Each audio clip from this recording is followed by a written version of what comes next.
Sang nenek berupaya mempertahankan barang dagangannya yang diangkut oleh petugas Satuan Polisi Pamong Praja. Aksi ini pun viral dan memicu beragam reaksi simpati dari netizen yang menyayangkan penertiban tanpa solusi bagi pedagang lansia.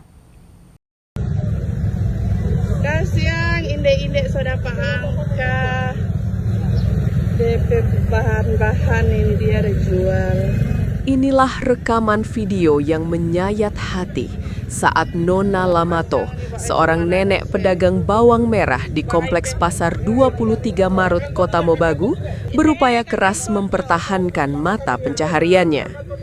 Dengan sisa tenaga di usia yang telah menginjak 80 tahun, ia memohon agar dagangannya tidak dibawa oleh petugas Satpol PP.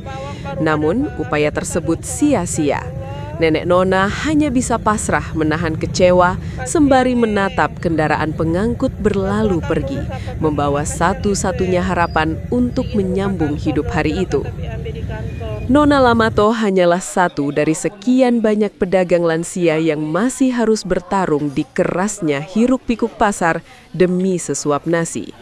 Fenomena pedagang yang tumpah ke bahu jalan ini ditengarai akibat tidak tertatanya zonasi pasar dengan baik serta lemahnya pengawasan dari dinas terkait, sehingga memaksa pedagang kecil mencari celah di area terlarang demi mendapatkan pembeli. Dah ambil tadi?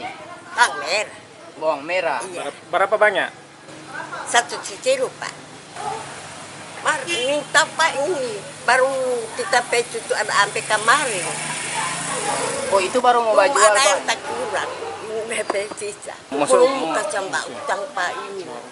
Iya, dia ada bilang lagi tadi kan, Nanti tadi pada mau baca jual di jalan.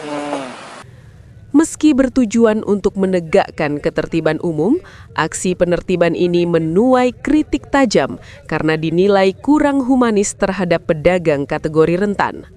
Masyarakat berharap pemerintah daerah memberikan solusi konkret, seperti relokasi ke tempat yang lebih layak bagi para lansia agar ketertiban tetap terjaga tanpa harus mematikan ekonomi rakyat kecil.